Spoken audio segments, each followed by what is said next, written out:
Hi, and God bless you. My name is Pastor Paul Fontanez. I'm the pastor here at New Life Church of Connecticut, and we just want to share this wonderful time with you and just go through people's lives and stories so you can see the pages of their lives. Just want to start off by sharing with you the purpose of Pages of Life.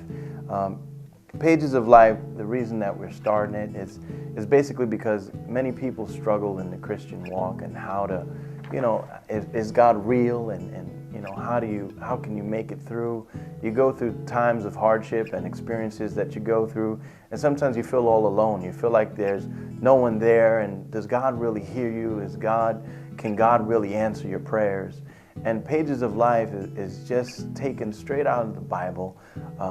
There's a scripture that I'll read to you, and it's in 2 Corinthians chapter 2 and 3, and it's the Apostle Paul speaking, and he's saying, "You are an epistle written in our hearts, known and read of all men." He says, "For as much as you are manifestly declared to be the epistle of Christ, ministered by us, written not with ink, but with the Spirit of the living God, not in tables of stone, but in fleshly tables of the heart." And the point is that the Apostle Paul was trying to explain that they were a living epistle. They were a living story. Their life was a living story of who Christ is and who God really is. So many times we're wondering, where is God? How do I find God?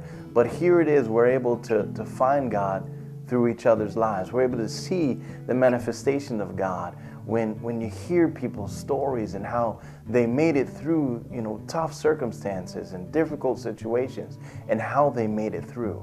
And that's where we begin to see that God really wrote their story, not with, a pen and ink, but he wrote it on the tablets of their heart, that for all men to read and know that he's real.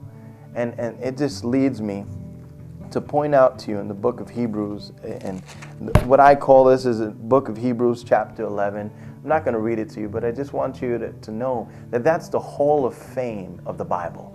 And when you read Hebrews chapter 11, it's talking about all these people and the experiences that they went through and all of the circumstances that they were able to overcome.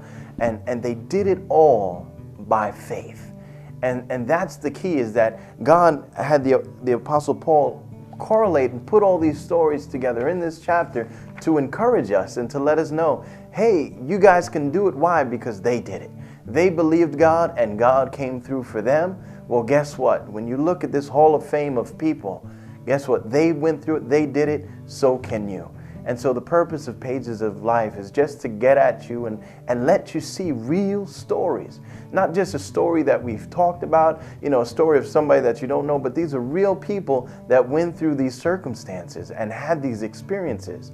But the difference is that they made it through. So many times when we look at God, we want God save us out of this fire. But there are situations and circumstances in our life where God didn't save us out of the fire. God walked with us through it. And so this is just a time of encouragement for you to be encouraged and see that, yeah, God is real. And if he didn't save you through that situation, know that he was there walking with you through the fire, but you did get through. We're going to start with this first part, dealing with the first person that we're going to have is Sister Elba Rosario Salazar. She's a member of New Life Church of Connecticut. She also happens to be my mother. But two significant parts or chapters in her life are how she was able to go through a divorce and overcome it. And the second is when she was diagnosed with cancer, and how all the changes that she went through and how her life had changed and how God has brought her through that hard time. And there are going to be many of you that have gone through or are going through divorce right now, or might even be going through a terminal diagnosis. And all we want to say, we want to point to her story so you can gain strength from her life. And we pray that it'll be strength for yours.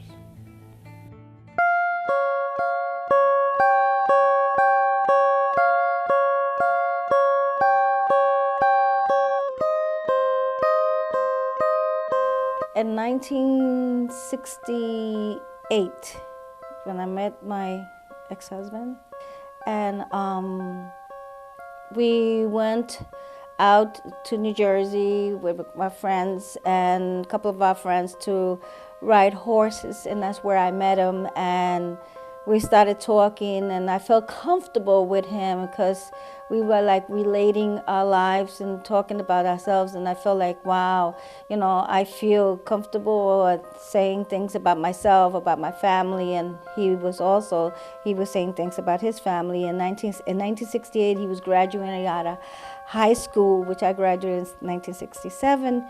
And in 1960, the end of 1968, he decided to go into the Air Force. So we were together for at least a year and before he went into the Air Force. And at that time, he went into the Air Force and he told me, I did a dream sheet. And I said, okay. And he says, I want to go to Europe, I want to go to Hawaii, but in big letters, I didn't want to go to Vietnam. And that's where they send him, to Vietnam. So we were very much in love, and they sent him to Vietnam. And for that whole year that he was in Vietnam, every single day, I used to get a letter stating that he loved me. When he comes back home, he wants to get married. And I waited. Before he left, he gave me an engagement ring, and I said, okay, he's going to be the man of my life. We're going to get married. But in reality, I was not in love with this man. I was not in love. But then when he came home and he used to tell me, please don't send me a Dear John letter, not that you're going to leave me. And I says, I will never do that to you. And as we got closer, especially the letters and the gifts that he used to send me, and he says, I'll be home. He left November, the end of November. He came back in 1969, the end of November. He was in Vietnam for a whole year. And it was beautiful, but I felt like we were just a friend. The relationship, it was just a friend relationship. And as we spent a little bit more time, I used to tell him, I don't love you. I didn't love him. I liked him, and even when we got married, it was a deep like. It wasn't a deep love. But as time went by and we spent more time together and what we have gone through and everything, and we were able to have challenges and we were able to overcome them, my love started to grow more for him. And I knew that his love was there. And I mean, we used to embrace and hug, and I used to look at him and I said, wow, he does really love me. And that's when my love started growing more for him. I met my man of my life, and we got married in 1970. And through those years, we were 20 years together, and we were very happy and joyful and peace at the home. And we try to make sure that we raise our children in the way that the Lord wants us to raise them, with a lot of character and respect. But in 1980, the end of 1989, I saw a change. We used to share everything, our children. We used to take them to their games and do things together and with the family. And during that time in '89, there was a change, and I saw that he didn't want to get involved with the family. He didn't want to do anything, and he was going on his own. And one night, my daughter says, Mom, Pop is not home, you know where he is? And I says, no. And we went to, he used to go to the American Legion, and we went, and he wasn't there. He got home about 3 o'clock in the morning. That was in the summer of 1989 in June, and we saw the changes in him. And he was more for himself at that time, and I said, there's something wrong, God. I don't know what it is, but there is something wrong. Then in August of 1989, that's when I found a wallet, a woman's wallet, and I saw a woman's name. And he was coming home late. He was not coming home at the time, and he didn't want to discuss anything, talk about anything. We used to sit down and talk about the children's career, and our hearts were that we believed that they, for them to go to college, and that was our goal, to make sure that they go to college. But at the time, he didn't want to hear it, and we didn't speak anymore. We didn't sit down and discuss our plans, our day, and And he forgot about the children. One day he forgot about his daughter at a game, and she came home. She was annoyed and angry. And then from there on, in September, at the end of August to the beginning of September, that's when everything came out. That's when we found out that he had somebody else, and he didn't want no part of the family anymore. So when the beginning of 1990, that's when he decided that he wanted to leave the home and do whatever he wanted to do. Oh, at that time, I felt cheated. I felt that he didn't love me no more. I felt that whatever we had, it was gone. And I felt lonely, afraid. And I said, what's going to come? Because we thought we were going to last forever. And I had fear. How am I going to do this? How am I going to pay for the home? What am I going to do at this point? And he didn't care. He was just doing whatever. He used to leave on Thursdays and stay away on the weekends, come back on Monday. And I just couldn't, he didn't want no part of the family anymore. So I didn't know what to do, where to go. I called friends and wanted an answer. They won't give me an answer. They won't give me the right answer, what I was looking for. I lost hope. And I says, I was scared. And then I went to my family, and my family didn't have an answer neither. And I said, this is the only one that I could get an answer, and I blamed myself, and I was asking myself, what did I do wrong? Where did I go wrong? Because I thought this was a marriage forever.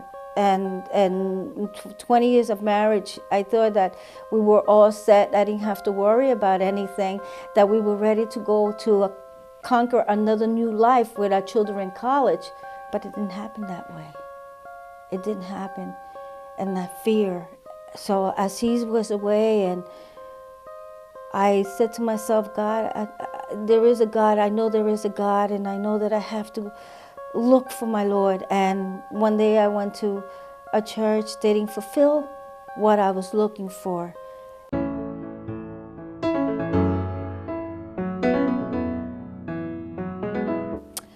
And I had a friend that she says, Elba, come on over. And I went to visit her. And she couldn't believe what was going on in our lives. So she started talking to me. And she says, don't worry, you get stronger. But you're going to go through this, and whatever happens, she says, the most important thing is your children at this point, and then your grandchildren that are going to come in the future. And I says, that's what you really have to focus on. And I'm going to say, how am I going to focus with this pain in my heart? When here you are with somebody that you love so much, and it's gone. So I went home and I started thinking. I was looking through the yellow pages to see if God would guide me to a church.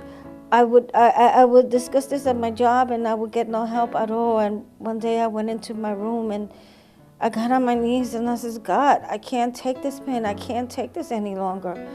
And my neighbor across the street came over. She says, oh, but what's wrong with you? And I went down to 80 pounds, and I told her what was going on, and she couldn't believe it. And I said, but she couldn't give me an answer neither. So the only thing that I was able to do is look for my God, look for Christ. So one day, this patient came into my job, and she says, oh, we have a church, and it's called the New Covenant Church. And there's a preacher, he preaches, and we're having a special for Christmas. Would you like to go? And yes, I tried to go to church, and I felt like I abandoned my Lord, and I wasn't in love anymore, and I didn't dare walk into a church anymore because I have left my Lord. But then I made the decision. I said, yes, I'm gonna go. I'm gonna go. And I went. And when I sat there and the pastor started preaching, and he started saying these words that God would never leave you nor forsake you. And that's where I said, you know what? God did not leave me nor forsake me. I forgot him, but I looked for his direction. And I kept going to the church, and I kept praying to God. And I overcame my pain and my misery. And I was able, and then sometimes I would think, and I would take the car, and I used to live in Long Island, and I used to go on Hempstead Turnpike, and I just, at 2 o'clock in the morning, I was so depressed and disoriented, and all I wanted to do was take my life. And one day I was about to slam my car into a tree when I was going into the highway, and what the Lord showed me was my children. He says, you have people that love you. You have people that care. And if you would take your life, who's going to take care of your kids? And when I saw that, and that was only God that showed me my kids on the front of the window of the car, and I said, you know what? It's God that I have to seek after, not after man. It's God, and that's how my life changed when I saw them. Because if I would leave this earth, who's going to take care of my kids? The one was going to high school, the other one to college, and I said, they're going to be miserable. And I said, God, I can't do that. And when he showed me that, that's where my life began to really change. And I had a purpose and a cause, and and he says, I will take you through it. I will help you. Remember, I will never leave you nor forsake you. I will be there always for you. And then when I started seeking God, I saw the peace, the tranquility within me. And I know that God was doing that. And I saw the change. And I said, yes, I can do this. I said, I can do this through Christ, my Lord. And I got stronger. I got my license I went to nursing school. I was able to conquer, and I was able to help out my children and my kids, and because of the love of Christ in me. The way I did it is, first of all, I prayed to God. He gave me the strength. And I was working at the time, and my boss gave me a full-time job. And I was going through nursing school, and my boss, I told him, I have to go through I have to go, and I have to do this. And he says, well, I'll give you the hours you need. You come in whenever you can, and you finish your schooling. And I was able to do that because he gave me the time to do it. And I went, and I just needed one more semester, and that was it. And I thank God that I prayed, and I used Philippians 4:13. I could do all things through God that straightened me. And he gave me the strength and the power to do it. And I was able to conquer and continue. And I was able to, every time I used to pray, and I says, God, there is no money. How am I going to do this, Lord? And when I turned around, and I used to show my son, look, got a car, $200. Look, I got another one, $300. So he supplied my needs during that time. And I was able. And there were people that were around me, the people that you love, the people that you thought would be there. Those are the ones that gave you your back, but they were new people. And they were the church people that helped me through this, and with their prayers and everything. And my family, that they're also, they believe and know Christ too, and they helped me through their prayers, and they prayed and everything, and then I was able to conquer it, and I was able to get stronger during that time. It was painful during that time, and I tried to continue that friendship and that hope with them, but you know, when I saw my kids, and I says, if they see me strong, they will be strong. And I gave them hope that they could go on with their life, and that Christ is in our lives. And our friends, yes, they'll be there, but not the way I want them to be. But with the love of Christ that came upon me, there was a reason and a purpose for me to continue on. And as the family, I spent time with the family. I had his family, but they left. So I had to build a new family, which is the family in Christ that I have.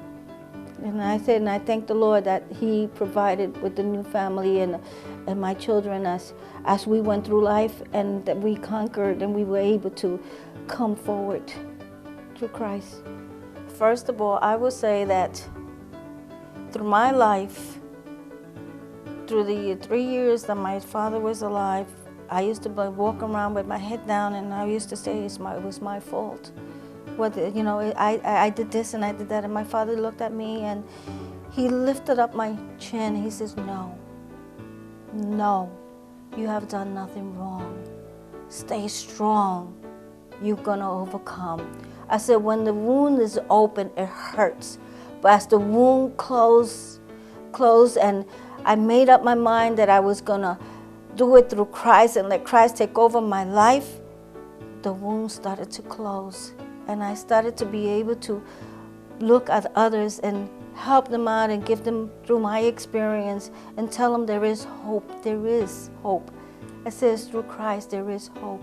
All you have to do is believe in Him and have faith and know that Christ is going to help you through all this.